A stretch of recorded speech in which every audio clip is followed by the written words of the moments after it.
Hey guys, Patrick, and welcome to The Last Gamer Standing. And unless you live in a cave, chances are you've heard that Marvel is releasing Avengers: Age of Ultron, which will be their 11th movie in the Marvel Cinematic Universe.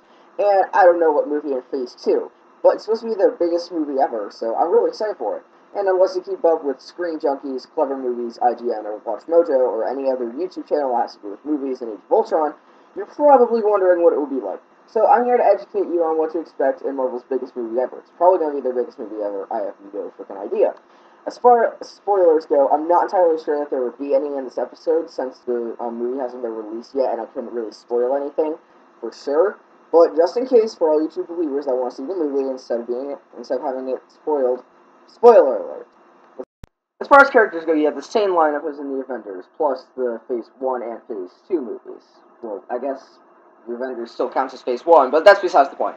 There's Tony Stark, who is obviously Iron Man, Steve Rogers, who is obviously Captain America, Bruce Banner, who is obviously the Hulk, Thor, who is Thor, I guess, Natasha Romanoff, Black Widow, and unfortunately, yes, Clint Barton, who is regrettably still in the Avengers as Hawkeye, even though he doesn't have any real superpowers.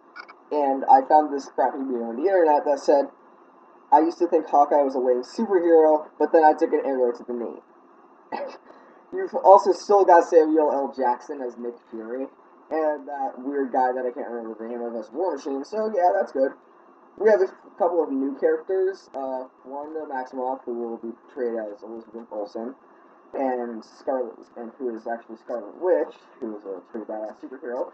She doesn't have the same suit as in the comics, because I really actually couldn't take her seriously if she had the same suit.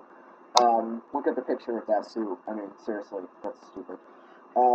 Pietro or Peter Maximoff, who will be portrayed as Aaron Taylor Johnson, who is also in Godzilla, who will be Quicksilver, whose suit actually kind of looks like it did in the comics, and I can actually respect that because it looks pretty cool. And of course, you can't have this Avenger without Ultron being you can't have Ultron in a movie without the Vision. So that's going to be in that movie. So Paul Bettany is going to be the Vision. I think that Jarvis is going to be transformed from Jarvis into the Vision.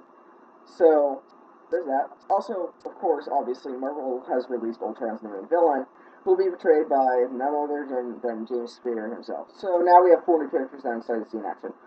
Also, this is kind of disgusting. Aaron Taylor Johnson and Elizabeth Olsen had to be husband and wife in Godzilla.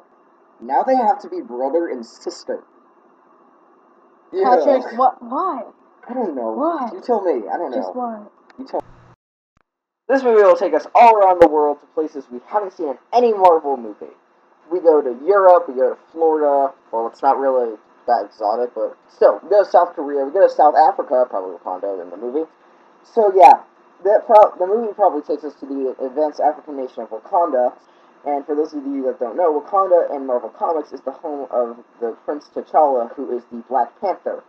The reason I think there may be Wakanda in this is because I think I may have seen Andy Serkis as Claw, who is a Black Panther villain.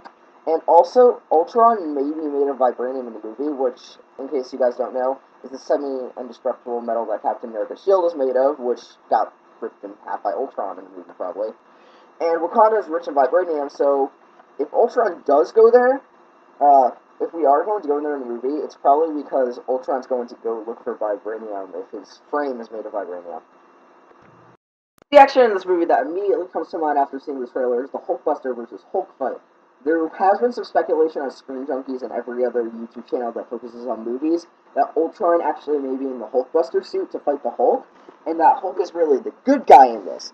I'd actually like to see that because that'd be awesome. Also, a scene that comes to mind when I see the trailer that I think is awesome is when Ultron will defeat Thor because I see him lying on the ground, and underneath him, Captain America's shield is shattered. And that is not an exaggeration. Watch the trailer. His shield is shattered. It is so cool. There is also supposed to be a cool train fight scene where the Quicksilver in this movie does the same slow motion speed thing that the Quicksilver in X-Men Days of Future Past did, where he's gonna save Captain America and kick an Ultron minion out of the train, and that's all I can really pick out of the trailer. So let's just move on for this. far as setting up future Marvel movies go, I always said that Claw and Wakanda might be in the movie because I thought I saw Andy Serkis' Claw, and one of the settings is going to be South Africa, and Wakanda's in Africa, so that they may be using that as a setting for Wakanda. So that may be a setup for a Black Panther movie, for the Black Panther movie, which has already been announced to be released. And I think it's 2017, after Thor Ragnarok comes out, and after Guardians of the Galaxy 2 comes out, and that's going to be in Phase 3. This movie also plans to set up the Marvel Cinematic Universe's Civil War, which is going to be the third Captain America movie, Captain America Civil War. In case you don't know, Civil War is basically the government is forcing all superheroes to register their identities and powers, and if you don't, you have to live in federal prison in the negative zone, which basically is hell. It's not really hell, it's in space, but it's basically Iron Man versus Captain America. That's pretty cool. It also, I think, plans to set up a new Infinity Stone for the Infinity Gauntlet for Thanos to wear in Avengers Infinity War. And that's all I can really think of for future Marvel movies. Ant-Man is not going to be in the movie. They've already announced that Tony Stark is going to be the one that creates Ultron. I would have liked to see Hank Pym in this movie. I really would have. Okay.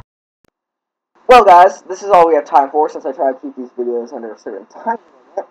So that's all I have. So that's what I leave you with today. If there's any information I may have missed in the trailers that Marvel has released, please leave it in the comments. And yes, I really actually will read the comments. I enjoy you guys' opinion, and I enjoy seeing your recommendations for future videos. You know, I will actually use the recommendations if you have them, so don't think I don't. You know, don't think I'm a dick like screen junkies. So, actually, they do read the comments, so I shouldn't say that. We really won't know anything for certain, except for anything that's been in the trailer, until Marvel's Avengers Age of Ultron hits theaters May 1st, 2015. Well, we can still guess until then.